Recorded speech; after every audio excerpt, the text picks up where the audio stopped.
Hello, welcome back to another video. My name is Farhan, also known as Gunner Since 96, and you're watching my pre-match press conference reaction.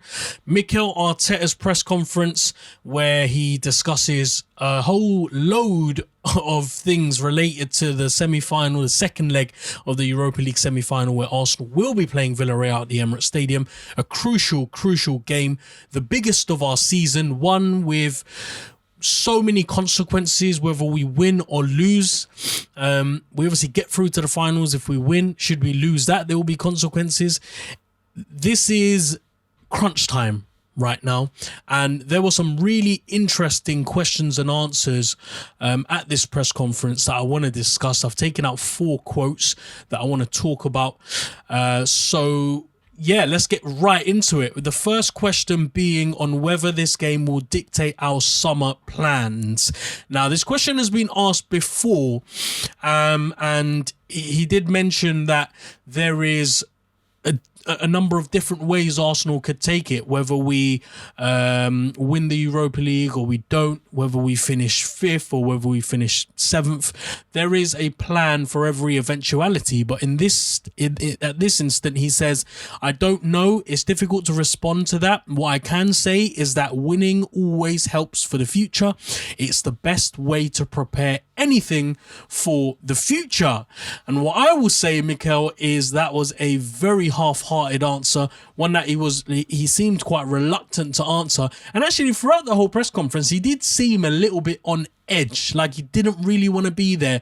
Usually he's a little bit more relaxed, and he's willing to entertain questions and give proper answers to them, but today it seemed like he wanted to give a really short, sweet, simple, you could almost say the easy way out, and in this case, you know, he says at the beginning it's difficult for him to say because obviously he doesn't know what the situation is going to be with Arsenal, which doesn't give me much confidence in him or the boys, because I need you guys to know for certainty that you're going to go into this game and you're going to win. If you don't have that type of mentality and attitude, then what chances do you have, really?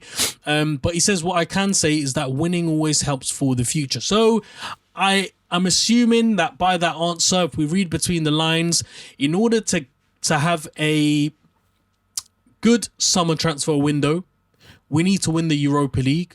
If we don't, where the funds are going to come from? Because we haven't done anything to generate enough funds to buy 3 or 4 top quality players. The way I see it, we need a centre forward, we need a right back, we need a centre mid, and we need a backup left back, as well as an experienced centre back as well, if we can't keep David Luiz. So there are a number of key positions that need to be filled in, and that's a lot of money. For me, that's, you know, almost 200 mil, you could say. And so that's one of the consequences of not winning the Europa League. You don't get that pot of money. You don't get that security blanket. The Cronkies won't feel like they should be investing in Arsenal if we're not able to compete in Europe. But then again, that might be a good thing for them to maybe realistically come to the conclusion that they need to sell the club. Like I said, there's consequences either way. The second question asks, or the second quote is related to his thoughts on the idea of fans cheering the players into the ground, because we do know that there will be a protest held at the Emirates tomorrow. If you can make it, please get yourself down there. We're going to do it in the most peaceful manner possible, but try and make it as meaningful and as impactful as possible. And one of the best ways to do that, and especially if you want to give the players that extra bit of boost motivation, is to welcome them into the ground. And Arteta's thoughts on that was that he said, I think that would be great. We've been missing them so much. We need them. If the players and the team feels that they are right behind them, supporting them, again, I think it's the 10th time the club is playing in a European semi-final, so it's a big moment for us. Hopefully we can have them closer than we have in the last few months. I think that, first of all, I want to say thank you to the reporter for raising that point, asking that question. I think he did it for he made a point of asking that question for it to be out in the open and for it to reach the fans, and for that idea to be planted into our heads. So I think that would be a very, very powerful statement, a very symbolic move by the fans if we did that, if we welcomed the coaches and the cars and the players into the parking lot, cheering them on. That would do them the world of good. Because boy, do they need it. If there's one thing that they're missing right now, is that 12th man, is that motivation. And it's shown in this season how crucial fans are. But the idea that a protest will be held tomorrow in the midst of a crucial semi-final European tie has, of course, raised question marks over whether we should be doing it now or whether we should be just purely doing it for Premier League games. I think the pressure should continue. I do. I think that regardless of what the occasion is, we need to rescue our football club. We need to save it from being something that it's not. Thierry Henry made a brilliant point to say that the Cronkies, not directly, but in other words, the Cronkies have almost lost sight of what it means to own Arsenal Football Club, what this club represents in the footballing community. We're not just a club who have achieved a lot. We have built a reputation for ourselves. We have given ourselves these labels, or they've been given to us, and slowly they are disappearing. You know, we're not being associated as a classy club, as a club with honour and prestige and dignity and to do things the right way, the Arsenal way. So it's going to be crucial to have all the fans there on Thursday. And what I got from Arteta's answers related to the question before that, and just his, general demeanour when he was answering, is that he's all for it. He's encouraging fans to do it in a peaceful way, but also to remember that, there are 11 players that will be playing out there who need our support. So I'm hoping that we can cheer them on during the game, even before the game. Allow them to focus as much as possible, because they will need to be switched on from the very moment that they wake up. The other question relating to who could potentially be playing tomorrow, on if there's a chance that David Luiz could play tomorrow. Arteta answers by saying, with David, it's always possible because he wants to be available. He's made an incredible effort to be in the position that he's in today, and the fact that he played against Newcastle was already a big bonus. He had surgery on his knee, so with David, you never know. Right, so I got the impression that when he limped off the pitch, when he was taken off, he pulled his hamstring. Now I'm not too sure, because it seems as if that might not be the case. They still don't know what's going on with David Luiz, but the message seems to be that we will find out today. That was the message pretty much for everyone, but we will find out today what's going on with David Luiz, and there is a possibility that he is in contention to start. That is a massive booster. If David Luiz is able to start against Villarreal, that will fill me up with the world of confidence. We need someone back there, a commanding centre-back, a leader who has all the experience in the world needed to play a game like this, a European semi-final. I don't think any other centre-back at our club has done that, so it makes it difficult for them to turn up at those games, and I think the occasion gets the better of players like Holding, Mari, even Gabriel, and we saw that in the first leg. In the first leg of the semi-final, they were absolutely poor, and those 2 goals could have been avoided, weren't, because of the fact that we were missing someone there who could command and who could lead that back four.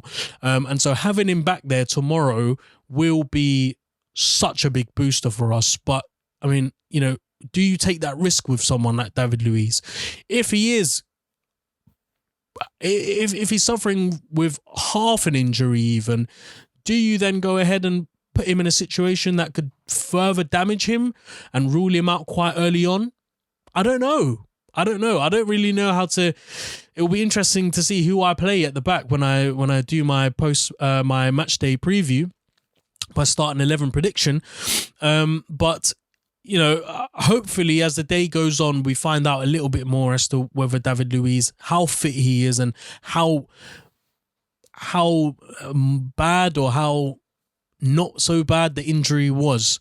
And finally, on what the key will be to turning the tie around. Arteta says that we need to play better than we did in Villarreal. We're going to start with 11 players, something that we didn't have a chance to do in the last game, and then we'll see what happens. There will be many factors that come into it. One of the factors, Arteta, is also to make sure that you're not playing a false nine and to play your strongest players in their preferred positions. Now, I get it. You know, I give him a bit of sympathy because he didn't have Aubameyang, he didn't have Lacazette, he did have Nketiah on the other hand, but to play a false nine, probably wishful thinking on his part because of how ineffective we are with Nketiah playing up front. But look, we've got Aubameyang back, which means that he will be playing up front, fingers crossed. We've got the likes of Pepe, Martinelli and Saka for options down the wing. We've got your Odegaards and your Emil Smith-Rowe. We've got your Partey. We haven't got Ceballos, which is great.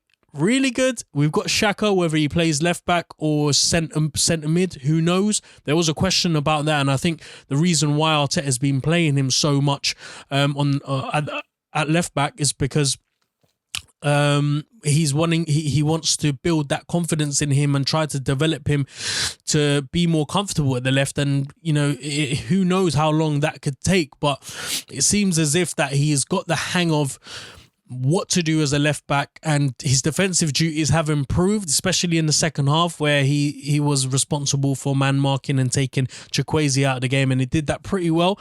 But again, the question will remain who starts at the left, because that will be the most crucial position for us to stop, or for us to take out at least 50% or 75% of their attacking play comes down that left-hand side with Chukwueze. So these are the key things that will be needed to turn the tie around, to play players in their right positions, to play with the right correct formation, and to play in a really high intense manner. It needs to be full-on, energetic, high line, pressing high, pressing deep, and you know, trying to be the first to lose balls, because they will come to the Emirates and try and get a goal.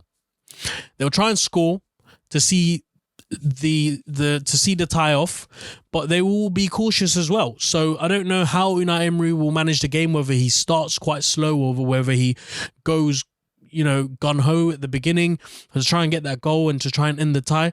Who knows? But what I will say, for Arsenal's sake, they need to be at the top of their game. They need to be playing with purpose, and they cannot replicate what happened in Spain on Thursday. I'm gonna leave it there. Thank you very much for watching. If you enjoyed the video, please do give it a thumbs up. Subscribe to the channel if you haven't, and hit that bell notification to be notified every time I release a video. I'll be back again tomorrow for a match day preview, looking ahead to the game, giving my predicted team lineup, talking through the game a little bit more deeper, and maybe discussing some possible team news as well that could come out later today. But until then, stay home, stay safe, and enjoy the rest of your day. Thank you very much. Bye-bye.